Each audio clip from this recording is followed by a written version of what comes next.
ಎಲ್ಲರಿಗೂ ಶುಭ ಮುಂಜಾನೆ.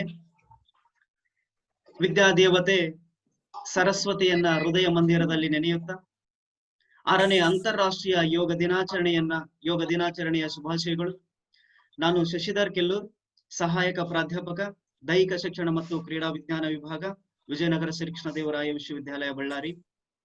ಮೊದಲಿಗೆ ಭಾರತೀಯ ಸಂಪ್ರದಾಯದಂತೆ ಪ್ರಾರ್ಥನೆಯ ಮೂಲಕ ಕಾರ್ಯಕ್ರಮವನ್ನ ಚಾಲನೆ ನೀಡುವುದು. ಇದು ಯೋಗದ ಕಾರ್ಯಕ್ರಮವಾಗಿರುವುದರಿಂದ ಯೋಗದ ಶ್ಲೋಕವನ್ನ ಹೇಳುವುದರ ಮೂಲಕ ಈ ಕಾರ್ಯಕ್ರಮಕ್ಕೆ ಚಾಲನೆಯನ್ನ ನೀಡೋಣ.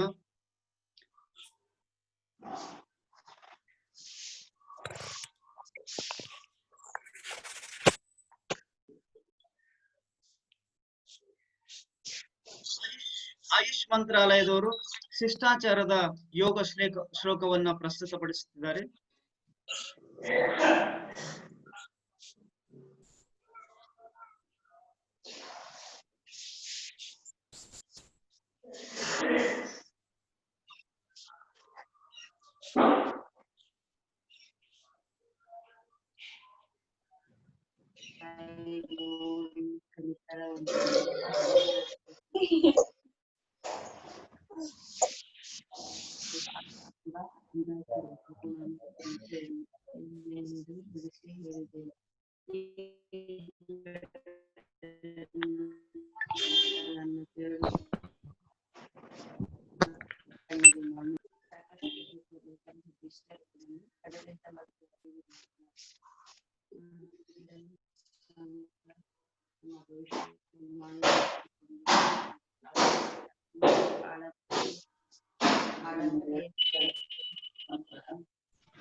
ಈಗ ಕಾರ್ಯಕ್ರಮದ ಶಿಷ್ಟಾಚಾರದಂತೆ ಗಣ್ಯರನ್ನ ಈ ಕಾರ್ಯಕ್ರಮಕ್ಕೆ ಸ್ವಾಗತ ಕೋರುವುದು ನನ್ನ ಆದ್ಯ ಕರ್ತವ್ಯ.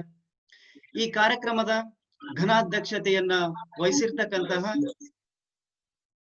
ಪ್ರೊಫೆಸರ್ ಸಿದ್ದು ಪಿ ಅಲಗೂರ್ ಸರ್, ಮಾನ್ಯ ಕುಲಪತಿಗಳು, ವಿಜಯನಗರ ಶ್ರೀಕೃಷ್ಣದೇವರಾಯ ವಿಶ್ವವಿದ್ಯಾಲಯ ಬಳ್ಳಾರಿ, ಇವರನ್ನ ಈ ಕಾರ್ಯಕ್ರಮಕ್ಕೆ ತುಂಬು ಹೃದಯದಿಂದ ಸ್ವಾಗತಿಸುತ್ತಿದ್ದೇನೆ ಸರ್. ಅದೇ ರೀತಿ ಈ ಕಾರ್ಯಕ್ರಮಕ್ಕೆ ಅತಿಥಿಗಳಾಗಿ ಆಗಮಿಸಿರುವಂತಹ ನಮ್ಮ ವಿಶ್ವವಿದ್ಯಾಲಯ ಆಡಳಿತ ವರ್ಗದವರಾದ ಪ್ರೊಫೆಸರ್ BK ತುಳಸಿಮಾಲಾ ಕುಲಸಚಿವರು, ಪ್ರೊಫೆಸರ್ K ರಮೇಶ್ ಕುಲಸಚಿವರು ಮೌಲ್ಯಮಾಪನ, ಪ್ರೊಫೆಸರ್ KC ಪ್ರಶಾಂತ್ ವಿತ್ತಾಧಿಕಾರಿಗಳು, ಇವರನ್ನು ಕೂಡ ಈ ಕಾರ್ಯಕ್ರಮಕ್ಕೆ ತುಂಬು ಹೃದಯದ ಸ್ವಾಗತವನ್ನ ಬಯಸುತ್ತೇನೆ.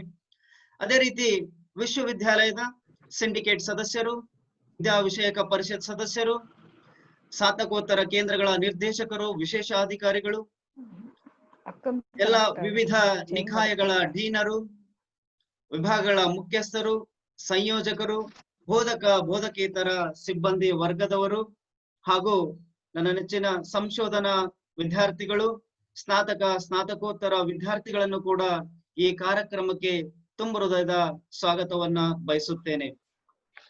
ಈಗ ಈ ಕಾರ್ಯಕ್ರಮದ ಪ್ರಾಸ್ತಾವಿಕ, ಈ ಅಂತಾರಾಷ್ಟ್ರೀಯ ಯೋಗ ದಿನವನ್ನ ಜಗತ್ತಿನಾದ್ಯಂತ ಅತಿ ವಿಜೃಂಭಣೆಯಿಂದ ಸಂಭ್ರಮದಿಂದ ಆಚರಿಸುವಂತಹ ಕಾರ್ಯಕ್ರಮ. ಆದರೆ ಪ್ರಪಂಚದಾದ್ಯಂತ ಕೊರೋನಾ ವೈರಸ್ ಮಹಾಮಾರಿ ಹರಡಿರುವ ಹಿನ್ನೆಲೆಯಲ್ಲಿ ಸರ್ಕಾರದ ಸುತ್ತೋಲೆಯಂತೆ ಹಾಗೂ ಆಡಳಿತ ವರ್ಗದ ಮಾರ್ಗದರ್ಶನದಂತೆ ನಾವು ಈ ಆನ್ಲೈನ್ ಕಾರ್ಯಕ್ರಮದಲ್ಲಿದ್ದೇವೆ. ಈ ಯೋಗವು ಭಾರತೀಯ ಸಂಸ್ಕೃತಿಯ ಹಲವಾರು ಕೊಡುಗೆಗಳಲ್ಲಿ ಅತ್ಯಂತ ಮಹತ್ವವಾದ ಹಾಗೂ ಮನುಕುಲದ ಉದ್ಧಾರಕ್ಕಾಗಿ ಪೂರಕವಾಗಿರುವುದಾಗಿದೆ. ಈ ಯೋಗವನ್ನ ಜಗತ್ತಿಗೆ ಪರಿಚಯಿಸಲು ಮೂಲ ಕಾರಣೀಕರ್ತರಾಗಿರ್ತಕ್ಕಂತಹ ಪತಂಜಲಿ ಮಹರ್ಷಿಯವರನ್ನ ನೆನೆಯಲೇಬೇಕಾಗುತ್ತದೆ. ಏಕೆಂದರೆ ಅವರು ಬರೆದಿರುವಂತಹ ಯೋಗ ಸೂತ್ರ ಎಂಬ ಗ್ರಂಥವು ಯೋಗಕ್ಕೆ ಮೂಲ ಆಧಾರವಾಗಿರುವುದರಿಂದ ಆ ಪತಂಜಲಿ ಮಹರ್ಷಿಯವರನ್ನ ಯೋಗದ ಪಿತಾಮಹರು ಎಂದು ಕರೆಯಲಾಗುತ್ತದೆ. ಯೋಗವನ್ನ ಜಗತ್ತಿಗೆ ಪರಿಚಯಿಸುವ ಮಹಾ ಉದ್ದೇಶದಿಂದ ಮಾನ್ಯ ಪ್ರಧಾನ ಮಂತ್ರಿಗಳಾದ ನರೇಂದ್ರ ಮೋದಿಜಿಯವರು ವಿಶ್ವಸಂಸ್ಥೆಯ ಸಾಮಾನ್ಯ ಸಭೆಯಲ್ಲಿ ಡಿಸೆಂಬರ್ 2014ರಲ್ಲಿ ಪ್ರಸ್ತಾಪಿಸುವುದರ ಮೂಲಕ ಜೂನ್ 21 ಅಂತಾರಾಷ್ಟ್ರೀಯ ಯೋಗ ದಿನಾಚರಣೆಯನ್ನ ಆಚರಿಸಲು ಕರೆ ಕೊಟ್ಟರು. ಈ ಕರೆಗೆ ವಿಶ್ವದ 170ಕ್ಕೂ ಹೆಚ್ಚು ರಾಷ್ಟ್ರಗಳು, ಅಭಿವೃದ್ಧಿ ಹೊಂದಿದ ಮತ್ತು ಅಭಿವೃದ್ಧಿಶೀಲ ರಾಷ್ಟ್ರಗಳು ಯೋಗದ ಮಹತ್ವವನ್ನು ಅರಿತು ಈ ದಿನವನ್ನ ಆಚರಿಸಲು ಬೆಂಬಲ ಸೂಚಿಸಿದ್ದಾವೆ. ಹಾಗಾಗಿ ನಾವು ಇಂದು 6ನೇ ಅಂತಾರಾಷ್ಟ್ರೀಯ ಯೋಗ ದಿನಾಚರಣೆಯನ್ನು ಆಚರಿಸಲು ಇಲ್ಲಿ ಸೇರಿದ್ದೇವೆ. ಈಗ ಈ ಅಂತಾರಾಷ್ಟ್ರೀಯ ಯೋಗ ದಿನಾಚರಣೆಯನ್ನ ಆಚರಿಸಲಿಕ್ಕೆ ಆಯುಷ್ ಮಂತ್ರಾಲಯ ಅಂದ್ರೆ ಮಿನಿಸ್ಟ್ರಿ ಆಫ್ ಆಯುಷ್ ದವರು ಮಾರ್ಗಸೂಚಿಯನ್ನ ಸೂಚಿಸಿದ್ದಾರೆ. ಅಂದ್ರೆ ಅಂತಾರಾಷ್ಟ್ರೀಯ ದಿನವನ್ನ ಯಾವ ಶಿಷ್ಟಾಚಾರವನ್ನ ಪಾಲನೆ ಮಾಡಬೇಕು, ಯಾವ ಪ್ರಕ್ರಿಯೆಯಲ್ಲಿ ಅದನ್ನ ಪ್ರಸ್ತುತ ಪಡಿಸ್ಬೇಕು ಅನ್ನುವುದನ್ನ ಇಲ್ಲಿ ಕೊಟ್ಟಿದ್ದಾರೆ. ಅದರ ಕುರಿತು ಒಂದೆರಡು ಅನಿಸಿಕೆಗಳನ್ನ ಮತ್ತು ಸ್ಲೈಡ್ಸ್ ಅನ್ನ ಶೇರ್ ಮಾಡೋದ್ರ ಮೂಲಕ ಈ ಪ್ರೋಟೋಕಾಲ್ ಅಲ್ಲಿ ಏನ್ ಮಾಡ್ಬೇಕಂದ್ರೆ ಯೋಗವನ್ನ ಪ್ರಾರಂಭ ಮಾಡೋದಕ್ಕಿಂತ ಮುಂಚೆ ಪ್ರೇಯರ್ ಅನ್ನ, ಪ್ರಾರ್ಥನೆಯನ್ನ ಮಾಡಬೇಕು. ಪ್ರಾರ್ಥನೆ ಆದ ನಂತರ ನಮ್ಮ ದೈಹಿಕ ಅಂಗಾಂಗಗಳನ್ನ ಸಡಿಲಿಸುವಿಕೆ ಎಕ್ಸರ್ಸೈಸ್ ಅಥವಾ ವ್ಯಾಯಾಮಗಳನ್ನ ಇಲ್ಲಿ ಕೊಟ್ಟಿದ್ದಾರೆ. Neck exercise, neck stretching exercise, shoulder ಅನ್ನ ಸ್ಟ್ರೆಚ್ ಮಾಡೋದು, ಆಮೇಲೆ ಶೋಲ್ಡರ್ ರೊಟೇಷನ್ ಮಾಡೋದು, ಟ್ರಂಕ್ ಟ್ವಿಸ್ಟಿಂಗ್ ಮಾಡೋದು, ನೀ ಮೂಮೆಂಟ್ಸ್ ಮಾಡೋದು. ಅದಾದ ನಂತರ ನಿಂತು ಮಾಡುವ ಆಸನಗಳಲ್ಲಿ ತಾಡಾಸನ, ವೃಕ್ಷಾಸನ, ಪಾದಹಸ್ತಾಸನ, ಅರ್ಧ ಚಕ್ರಾಸನ, ತ್ರಿಕೋನಾಸನ ಇವು ನಿಂತು ಮಾಡುವ ಆಸನಗಳಲ್ಲಿ. ಕುಳಿತು ಮಾಡುವ ಆಸನದಲ್ಲಿ ದಂಡಾಸನ, ಭದ್ರಾಸನ, ವಜ್ರಾಸನ, ಅರ್ಧ ಉಷ್ಟ್ರಾಸನ, ಉಷ್ಟ್ರಾಸನ ಈ ಆಸನಗಳು ಕುಳಿತು ಮಾಡುವ ಆಸನದಲ್ಲಿ. ಶಶಂಕಾಸನ, ಉತ್ತ ವಂಡುಕಾಸನ, ವಕ್ರಾಸನ. ಅದಾದ ನಂತರ ಮಲಗಿ ಮಾಡುವ ಆಸನಗಳಲ್ಲಿ ಮಕರಾಸನ, ಭುಜಂಗಾಸನ, ಶಲಭಾಸನ, ಸೇತುಬಂಧಾಸನ, ಉತ್ಥಾನ ಪಾದಾಸನ, ಅರ್ಧ ಹಾಲಾಸನ, ಪವನ ಮುಕ್ತಾಸನ, ಶವಾಸನ ಈ ಎಲ್ಲಾ ಆಸನಗಳನ್ನ ಮಲಗಿ ಮಾಡುವ ಆಸನಗಳಲ್ಲಿ ಸಾಮಾನ್ಯ ವ್ಯಕ್ತಿಗಳು ಮಾಡ್ಲಿಕ್ಕೆ ಇದನ್ನ ಪ್ರೇರಣೆ ನೀಡಿದ್ದಾರೆ. ಅದರ ಜೊತೆಗೆ ಕಪಾಲಭಾತಿ ಇದು ಕ್ರಿಯೆ ಆಗಿರ್ತದ, ಅದರ ಜೊತೆಗೆ ಪ್ರಾಣಾಯಾಮನು ಕೂಡ ಆಗ್ತದ. ಕಪಾಲಭಾತಿ ಅದಾದ ನಂತರ ನಾಡಿ ಶೋಧನಾ ಪ್ರಾಣಾಯಾಮ, ನಮ್ಮ ನಾಡಿಗಳನ್ನ ಶುದ್ಧಗೊಳಿಸ್ಲಿಕ್ಕೆ ಈ ನಾಡಿ ಶೋಧನಾ ಪ್ರಾಣಾಯಾಮ. ಅದೇ ರೀತಿ ಶೀತಲಿ ಪ್ರಾಣಾಯಾಮ, ನಮ್ಮ ದೇಹದ ಒಳಗಿನ ಅಂಗಾಂಗಗಳನ್ನ ತಂಪುಗೊಳಿಸ್ಲಿಕ್ಕೆ ಶೀತಲಿ ಪ್ರಾಣಾಯಾಮ. ಅದಾದ ನಂತರ ಭ್ರಮರಿ ಪ್ರಾಣಾಯಾಮ. ಅದಾದ ನಂತರ ಧ್ಯಾನವನ್ನ ಮಾಡ್ಬೇಕು ಅಂತ ಈ ನಮ್ಮ ಮಂತ್ರಾಲಯದವರು ಸೂಚಿಸಿರುತ್ತಾರೆ. ಈಗ ಕಾರ್ಯಕ್ರಮದ ಘಟ್ಟ ನಮ್ಮ ವಿಶ್ವವಿದ್ಯಾಲಯದ ಆಡಳಿತ ವರ್ಗದವರು ಈ ಕಾರ್ಯಕ್ರಮದ ಕುರಿತು ತಮ್ಮ ವಿಚಾರವನ್ನ ಮತ್ತು ಸಂದೇಶವನ್ನ ನೀಡಲಿದ್ದಾರೆ. ಪ್ರಪ್ರಥಮವಾಗಿ ನಮ್ಮ ಮಹಾವಿದ್ಯಾಲಯದ ವಿತ್ತಾಧಿಕಾರಿಗಳಾಗಿರ್ತಕ್ಕಂತಹ ಪ್ರೊಫೆಸರ್ ಪ್ರಶಾಂತ್ ಕೆಸಿ ಇವರು ಈ ಕಾರ್ಯಕ್ರಮವನ್ನ ಉದ್ದೇಶಿಸಿ 2 ಮಾತುಗಳನ್ನ ಆಡಬೇಕೆಂದು ಅವರಲ್ಲಿ ವಿನಂತಿಸಿಕೊಳ್ಳುತ್ತೇನೆ. Sir Prashanth sir.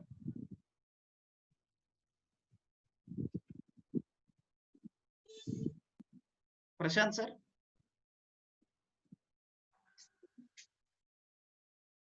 ಅನ್ಮ್ಯೂಟ್ ಮಾಡ್ರಿ, ಅನ್ಮ್ಯೂಟ್ ಮಾಡ್ರಿ. Yes sir, yes sir.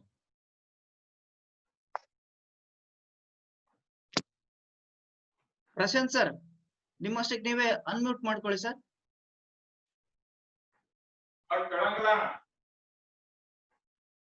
ಬಂದಿದಾರ ಅವರು? ಶಶಿ ಅವರು ಲಾಗಿನ್ ಆಗಿಲ್ಲ ನೋಡಿ. ಶಶಿಧರ್, ಪ್ರಶಾಂತ್ ಬಂದಂಗಿಲ್ಲ. ಪ್ರಶಾಂತ್ ಅವ್ರು ಲಾಗಿನ್ ಆಗಿಲ್ಲ ನೋಡಿ. ಇನ್ನ ಬಂದಿಲ್ಲ ಸರ್, ಲಾಗಿನ್ ಅಲ್ಲಿ ಇಲ್ಲ ಸರ್, ಅವ್ರು ಇದ್ದಂಗಿಲ್ಲ. ಆಯ್ತು, ನೆಕ್ಸ್ಟ್ ಅವ್ರು. ಓಕೆ ಓಕೆ ಇರ್ಲಿ. ಅದಾದ ನಂತರ ನಮ್ಮ ವಿಶ್ವವಿದ್ಯಾಲಯದ ಮೌಲ್ಯಮಾಪನ ಕುಲಸಚಿವರಾಗಿರ್ತಕ್ಕಂತಹ ಪ್ರೊಫೆಸರ್ ರಮೇಶ್ ಸರ್ ಅವರು ಕೂಡ ಈ ಕಾರ್ಯಕ್ರಮದಲ್ಲಿದ್ದಾರೆ. ಅವರು ಈ ಕಾರ್ಯಕ್ರಮದ ಕುರಿತು ಸಂದೇಶವನ್ನ ನೀಡಬೇಕೆಂದು ಅವರಲ್ಲಿ ವಿನಂತಿಸಿಕೊಳ್ಳುತ್ತೇನೆ sir. Good morning. Good morning, everyone. So I wish everybody happy Yoga Day. Initially, I appeal everyone, specifically youth, to embrace the yoga life for ensuring themselves a lifetime of mental and physical fitness. Across the world, as we all know, there is a consciousness that health is a state of physical, mental, social, and spiritual well-being of an individual. But it cannot free from us from the diseases and the infirmities. I know that to achieve this, world's leading the policy makers have stuck to a consensus of the yoga, and it is going to be being one of the potential indigenous solution. Yoga will also enhances the qualitative productivity.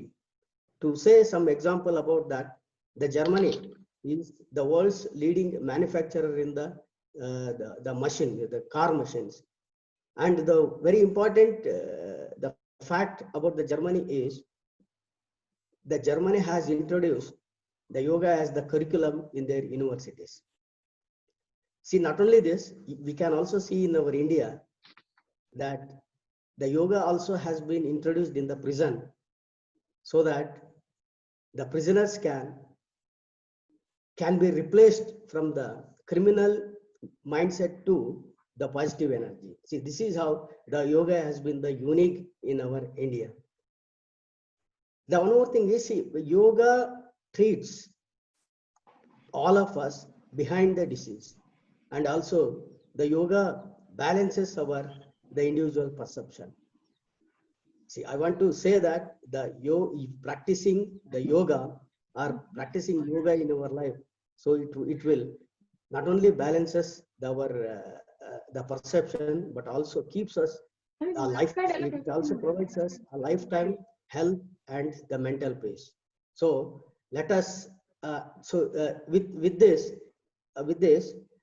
we also say that the yoga has become the scientific consciousness now. So let it fulcrum and guide our creative, the spirit. So with this, the few words, I would like to conclude, thanking every one of you, and I would like to thank Honorable Vice Chancellor as well as the registrar, and also the Shashidhar, who is an organizer of this the program. Thank you, one and all. Thank you very much. Thank you sir. ಯೋಗದ ಕುರಿತು ಸಂದೇಶವನ್ನು ನೀಡಿರ್ತಕ್ಕಂತಹ ವಿಶ್ವವಿದ್ಯಾಲಯದ ಕುಲಸಚಿವರ ಮೌಲ್ಯಮಾಪನ Ramesh K sir ಅವರಿಗೆ ತುಂಬ ಹೃದಯದ ಧನ್ಯವಾದಗಳು. ಈಗ ನಮ್ಮ ವಿಶ್ವವಿದ್ಯಾಲಯದ ವಿತ್ತಾಧಿಕಾರಿಗಳು ಆಗಮಿಸಿದ್ದಾರೆ. ಅವರು ಕೂಡ ಈ ಕಾರ್ಯಕ್ರಮದ ಕುರಿತು ಒಂದೆರಡು ಮಾತುಗಳನ್ನು ಆಡಬೇಕೆಂದು ಅವರಲ್ಲಿ ವಿನಂತಿಸಿಕೊಳ್ಳುತ್ತೇನೆ sir. I'm extremely sorry for joining late due to technical reasons. Am I audible, sir? Yes, sir. Yes, sir. Yes. Good morning, one and all. Honorable Vice Chancellor, sir, Professor Algur, sir, respected registrars, Professor Tulsimala, madam, Professor Ramesh, sir, esteemed faculty, teaching faculty and non-teaching faculty of our university. First of all, I wish you all the International Yoga Day to you. We know that World Health Organization defines health as it is a state of complete physical, mental, and social well-being, and not merely the absence of disease or infirmity. As per this, we can organically equate character to mental health. Then we can reorient our belief as if character, that is mental health, is lost, everything is lost. Physical health is usually affected by our unusual habits or injuries. To protect this physical health, we need to simply follow the prescriptions and precautions of a physician. As far as the physical health is concerned, healthy diet, workouts, and medicine or the causes, and patho-free body is the effect. Mental health is affected by jealous, unnecessary suspicions, enmity, etc. Till today, there is no medicine for mental illness. Therefore, jealous, unnecessary suspicion, enmity, etc. are the causes. Destruction, conspiracy, envy are the effects of it. To protect the mental health, among all the therapies in the world, yoga has been prevailed as all-time therapy for both physical and mental health. As proven, yoga detoxes the body and relaxes from undue force on the mind. It asks the clear mind to take the driver's seat of the life instead of influenced or disturbed mind, which reduces the causes said earlier, that is prejudice, halo effect, Ringelsman effect, and so on. Clear mind generates positive energy, which is more pandemic than coronavirus, having ability to create conducive, harmonical, organic, and socially healthy atmosphere. I take this opportunity to urge all of you to receive yoga with open arms as a scientific practice and not as a religious practice, and create a society without borders, nepotism, cliques, and so on. Thank you, one and all. ಧನ್ಯವಾದಗಳು doctor professor KC. Prashant, ವೈದ್ಯಾಧಿಕಾರಿಗಳು. ಈಗ ನಮ್ಮ ವಿಶ್ವವಿದ್ಯಾಲಯದ ಕುಲಸಚಿವರಾಗಿರ್ತಕ್ಕಂತಹ professor BK. ತುಳಸಿಮಾಲಾ madam ಕೂಡ ಇದ್ದಾರೆ. ಅವರು ಈ ಕಾರ್ಯಕ್ರಮದ ಕುರಿತು ಸಂದೇಶವನ್ನು ನೀಡಬೇಕೆಂದು ಅವರಲ್ಲಿ ವಿನಂತಿಸಿಕೊಳ್ಳುತ್ತಿದ್ದೇನೆ ಮೇಡಮ್.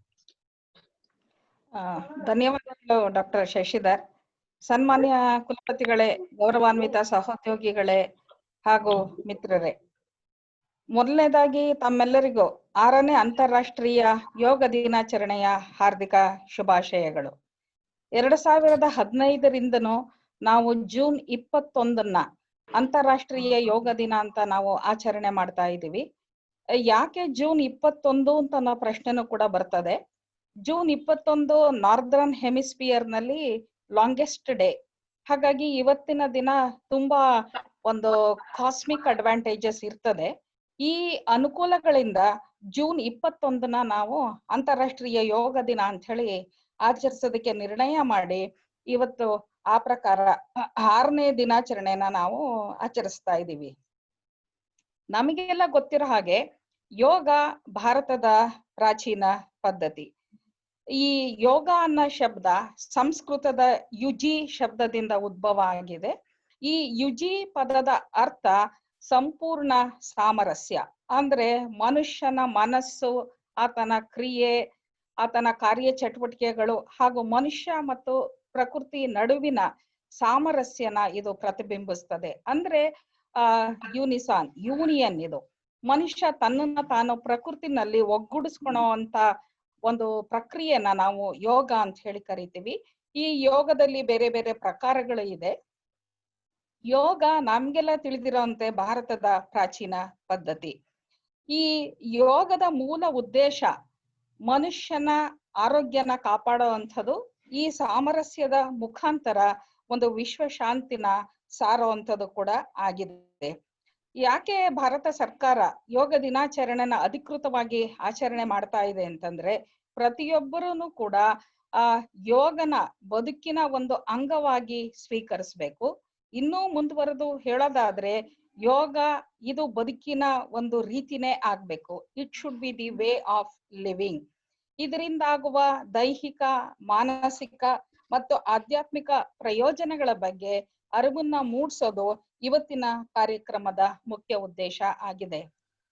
ನಮಗೆಲ್ಲ ಗೊತ್ತಿರೋ ಹಾಗೆ ಈ ವರ್ಷ ಈ ಕೊರೋನಾ ವೈರಸ್ ಇರೋದ್ರಿಂದ ಇವತ್ತು ಈ ಅಂತಾರಾಷ್ಟ್ರೀಯ ಯೋಗ ದಿನಾಚರಣೆಯ ಥೀಮ್ ಏನಾಗಿದೆ ಅಂತಂದ್ರೆ yoga at home and yoga with family.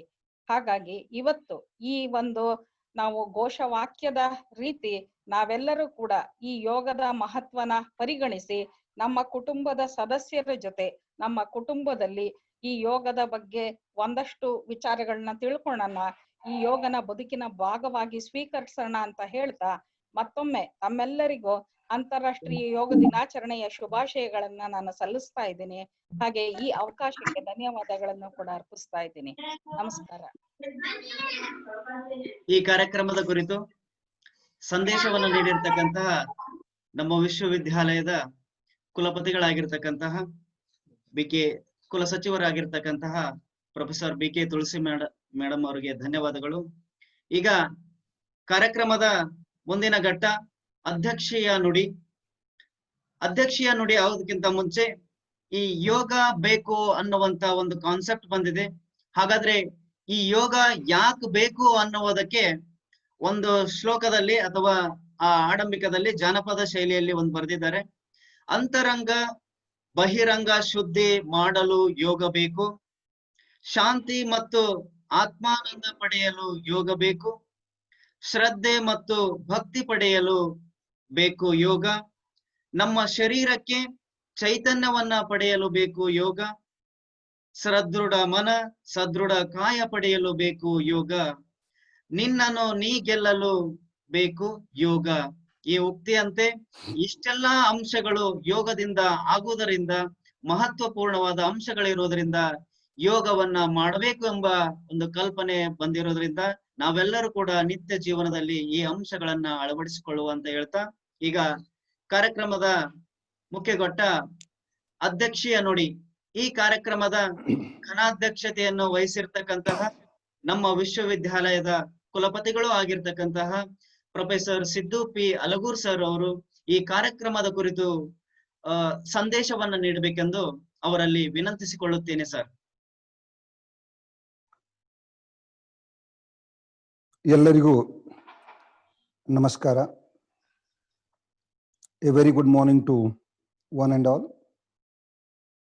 All the officers of the university, the honorable syndicate members, academic council members, the deans and chairmen of the departments, my esteemed teaching faculty, non-teaching staff, and my dear students. I take this opportunity to wish all of you a very happy International Yoga Day. Hope and believe that this Yoga Day will definitely give us good mental as well as physical health. ಈಗಾಗಲೇ ನಮ್ಮ ವಿಶ್ವವಿದ್ಯಾಲಯದ statutory officers ಈ 6ನೇ ಅಂತಾರಾಷ್ಟ್ರೀಯ ಯೋಗ ದಿನಾಚರಣೆಯ ಪ್ರಯುಕ್ತ ಬಹಳ ಚೆನ್ನಾಗಿ ಮತ್ತು ಅತಿ ಸಂಕ್ಷಿಪ್ತದಲ್ಲಿ ತಮ್ಮ ಅನಿಸಿಕೆಯನ್ನು ವ್ಯಕ್ತಪಡಿಸಿದ್ದಾರೆ. ನಾನು ಆ ಎಲ್ಲರಿಗೂ ವಿಶ್ವವಿದ್ಯಾಲಯದ ಪರವಾಗಿ ಧನ್ಯವಾದ ಮತ್ತು ಅಭಿನಂದನೆಗಳನ್ನು ಸಲ್ಲಿಸ್ತೇನೆ. ಸ್ನೇಹಿತರೆ, ತಮಗೆಲ್ಲ ಗೊತ್ತಿರೋ ಹಾಗೆ ಇವತ್ತು ವಿಶ್ವದಂತ 6ನೇ ಅಂತಾರಾಷ್ಟ್ರೀಯ ಯೋಗ ದಿನಾಚರಣೆಯನ್ನು ಆಚರಿಸ್ತಾ ಇದ್ದೀವಿ. ಹಾಗೂ ಈ ಯೋಗವು ಭಾರತೀಯ ಮೂಲದ 5000ರಿಂದ 6000ಕ್ಕಿಂತಲೂ ಹಳೆಯದಾದ ಭೌತಿಕ, ಮಾನಸಿಕ ಮತ್ತು ಆಧ್ಯಾತ್ಮಿಕ ಅಭ್ಯಾಸವಾಗಿದೆ. ಜೂನ್ 21ರಂದು ಯೋಗ ದಿನಾಚರಣೆಯನ್ನು 177ಕ್ಕೂ ಅಧಿಕ ರಾಷ್ಟ್ರಗಳಲ್ಲಿ ಆಚರಿಸಲಾಗ್ತಾ ಇದೆ. ನಮಗೆಲ್ಲ ಗೊತ್ತಿರುವ ಹಾಗೆ ಪ್ರಾಚೀನ ಬಹಳ ಹಿಂದೆ ವಿಶ್ವಕ್ಕೆ ಅತಿ ದೊಡ್ಡ ಕೊಡುಗೆಯನ್ನು ಕೊಟ್ಟದ್ದು ಭಾರತ. ಅದು ಗಣಿತದಲ್ಲಿ. The contribution of India, zero as a contribution, has made the mathematics as well as the scientific world to a greater extent. ಅದಾದ ನಂತರ ಪ್ರಾಯಶಃ ನನಗನ್ಸಿದ ಮಟ್ಟಿಗೆ ಅತಿ ದೊಡ್ಡ ಕೊಡುಗೆ, ಜೀರೋ ನಂತರ ಭಾರತದ ಅತಿ ದೊಡ್ಡ ಕೊಡುಗೆ ವಿಶ್ವಕ್ಕೆ ಅಂತಂದ್ರೆ ಯೋಗ ಅಂತ ಹೇಳಿದ್ರೆ ಸುಳ್ಳಾಗ್ಲಿಕ್ಕಿಲ್ಲ, ಮತ್ತು ಇದು ನಾವು ಹೆಮ್ಮೆಯಿಂದನೂ ಹೇಳಿಕೊಳ್ಬಹುದು. ಯೋಗದ ಇತಿಹಾಸ ಕ್ರಿಸ್ತಿಪೂರ್ವ 3ನೇ ಶತಮಾನದಲ್ಲಿ ಪತಾಂಜಲಿ ಋಷಿಯ ಚಿಂತನೆಯ ಫಲವಾದ ಯೋಗ ಬರೀ ಶಾಸ್ತ್ರವಾಗದೆ ಆಚರಣೆ ಅಭ್ಯಾಸವಾಗಿ ಇಲ್ಲಿವರೆಗೆ ಬೆಳೆದು ಬಂದಿದೆ. ಪ್ರತಿ ವ್ಯಕ್ತಿಯ ದೈಹಿಕ, ಮಾನಸಿಕ, ಭಾವನಾತ್ಮಕ, ಆಧ್ಯಾತ್ಮಿಕ ಉನ್ನತಿಗೆ ಯೋಗ ಬಹಳ ಸಹಕಾರಿಯಾಗಿದೆ. ಇನ್ನು ಯೋಗದ ಮಹತ್ವ ತಮಗೆಲ್ಲ ಗೊತ್ತಿರೋ ಹಾಗೆ ಯೋಗ ಬರೀ ವ್ಯಾಯಾಮ ಮಾತ್ರವಲ್ಲದೆ ನಿಮ್ಮೊಂದಿಗೆ ವಿಶ್ವ ಹಾಗೂ ಪ್ರಕೃತಿಯ ಜೊತೆಗೆ ಏಕತೆಯ ಅರ್ಥವನ್ನು ಕಂಡುಹಿಡಿಯಲು ನೆರವಾಗುತ್ತದೆ. ಯೋಗವು ಮನಸ್ಸು ಮತ್ತು ದೇಹ, ಚಿಂತನೆ ಮತ್ತು ಕ್ರಿಯೆ, ಸಂಯಮ ಮತ್ತು ಸಾರ್ಥಕತೆಯನ್ನು ಒಗ್ಗೂಡಿಸುತ್ತದೆ. ಹಾಗೆಯೇ ಪ್ರಕೃತಿ ಮತ್ತು ಮನುಷ್ಯನ ನಡುವೆ ಸಾರಸ್ಯವನ್ನುಂಟು ಮಾಡುತ್ತದೆ. ಯೋಗವು ದೈಹಿಕ ಮತ್ತು ಮಾನಸಿಕ ಆರೋಗ್ಯವನ್ನು ಉತ್ತಮವಾಗಿರಿಸುವ ವಿಶೇಷ ಕಲೆಯಾಗಿದೆ.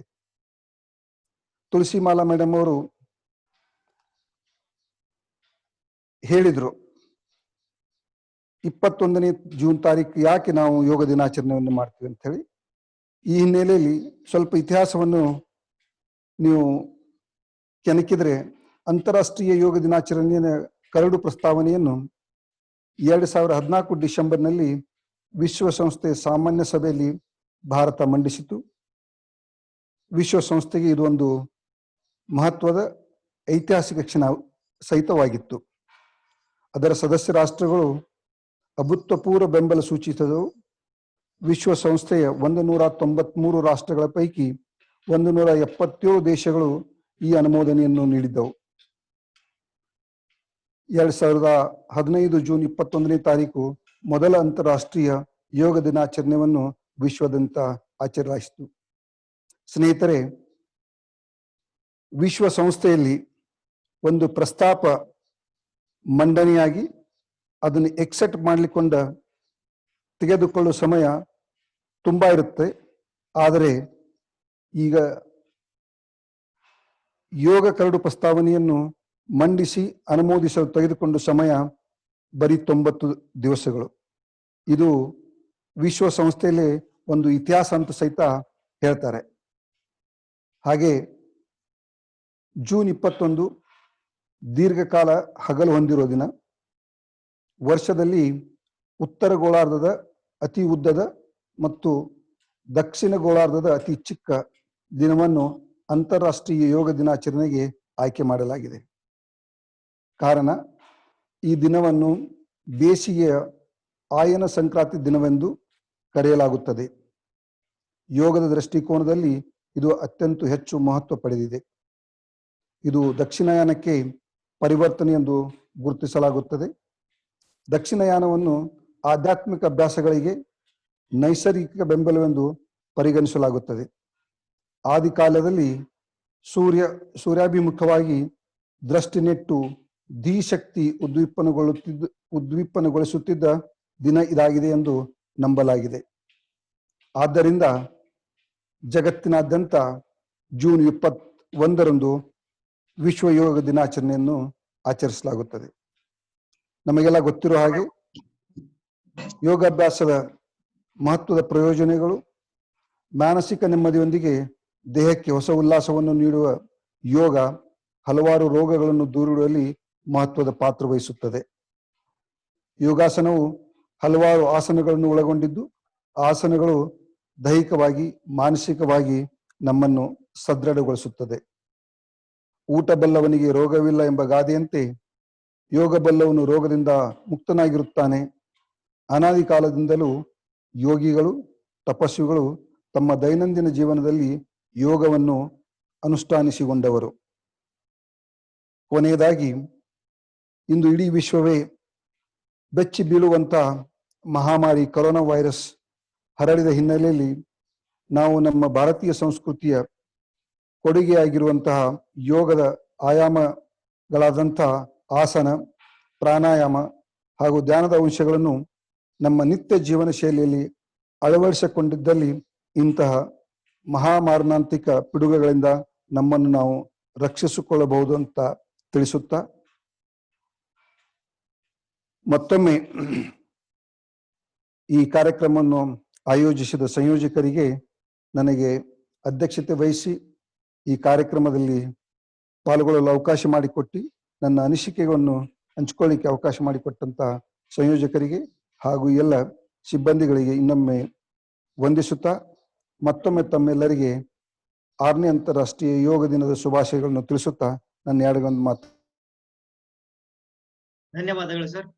ಈ ಕಾರ್ಯಕ್ರಮದ ಕುರಿತು ಕೇವಲ ದೈಹಿಕ ಅಲ್ಲ, ಮಾನಸಿಕ ಮತ್ತು ಆಧ್ಯಾತ್ಮಿಕವಾಗಿ ಒಬ್ಬ ವ್ಯಕ್ತಿಯನ್ನ ಸರ್ವಾಂಗೀಣ ಬೆಳವಣಿಗೆಗೆ ಅನುಕೂಲವಾಗಿರ್ತಕ್ಕಂಥ ಯೋಗವನ್ನ ಅಳವಡಿಸಿಕೊಳ್ಳಿ ಎಂಬ ಒಂದು ಸಂದೇಶವನ್ನ ನೀಡಿರ್ತಕ್ಕಂಥ ಮಾನ್ಯ ಕುಲಪತಿಗಳಿಗೆ ತುಂಬು ಹೃದಯದ ಧನ್ಯವಾದಗಳು. ಈಗ ಕಾರ್ಯಕ್ರಮದ ಅಂತಿಮ ಘಟ್ಟ ವಂದನಾರ್ಪಣೆ. ಈ ವಂದನಾರ್ಪಣೆಯನ್ನ ನಡೆಸಿಕೊಡಲಿದ್ದಾರೆ ನಮ್ಮ ವಿಶ್ವವಿದ್ಯಾಲಯದ ಶಿಕ್ಷಣ ವಿಭಾಗದ ಸಹಾಯಕ ಪ್ರಾಧ್ಯಾಪಕರಾಗಿರ್ತಕ್ಕಂಥ ಡಾಕ್ಟರ್ ಸುಷ್ಮಾ ಎನ್ ಜೋಗನ್ ರವರು. ಧನ್ಯವಾದಗಳು sir. Hello sir, am I audible? Yes madam, last 1.3 minutes. Yes sir, ಎಲ್ಲರಿಗೂ ನಮಸ್ಕಾರ. ಈ 6ನೇ ಅಂತಾರಾಷ್ಟ್ರೀಯ ಯೋಗ ದಿನದ ಶುಭಾಶಯಗಳು. ಈ ಔಪಚಾರಿಕ ಕಾರ್ಯಕ್ರಮಕ್ಕೆ ಅತಿಥಿಗಳಾಗಿ ಸೇರಿರುವಂತಹ ಮಾನ್ಯ ಕುಲಸಚಿವರಾದ ಪ್ರೊಫೆಸರ್ BK ತುಳಸಿಮಾಲಾ ಮೇಡಮ್ ರವರಿಗೂ ಹಾಗೂ ಪ್ರೊಫೆಸರ್ ರಮೇಶ್ ಕೆ ಸರ್ ಮತ್ತೆ ಪ್ರೊಫೆಸರ್ ಪ್ರಶಾಂತ್ KC ವಿತ್ತಾಧಿಕಾರಿಗಳು ಇವರಿಗೂ ತುಂಬ ಹೃದಯದ ಧನ್ಯವಾದಗಳು. ಈ ಕಾರ್ಯಕ್ರಮಕ್ಕೆ ಘನಾಧ್ಯಕ್ಷತೆಯ ಸ್ಥಾನವನ್ನು ವಹಿಸಿಕೊಂಡಂತಹ ಪ್ರೊಫೆಸರ್ ಸಿದ್ದು P ಅಲ್ಗೂರ್ ಸರ್ ಅವರಿಗೂ ಧನ್ಯವಾದಗಳು. ಹಾಗೆಯೇ ಈ ಕಾರ್ಯಕ್ರಮದ ಸಂಯೋಜಕರಾದ ಶ್ರೀ ಶಶಿಧರ್ ಕೆಲ್ಲೂರ್ ಸರ್ ಅವರಿಗೂ ಅಭಿನಂದನೆ. ಹಾಗೆಯೇ ಈ ಕಾರ್ಯಕ್ರಮಕ್ಕೆ ಸೇರಿರುವಂತಹ ಎಲ್ಲಾ ವಿಭಾಗದ ಡೀನರು, ಮುಖ್ಯಸ್ಥರು, ಬೋಧಕ ಸಿಬ್ಬಂದಿಗಳು ಹಾಗೂ ಎಲ್ಲಾ ವಿದ್ಯಾರ್ಥಿಗಳಿಗೂ ಸಹ ಧನ್ಯವಾದಗಳು. ಶುಭ ದಿನ. Thank you madam. ಸರ್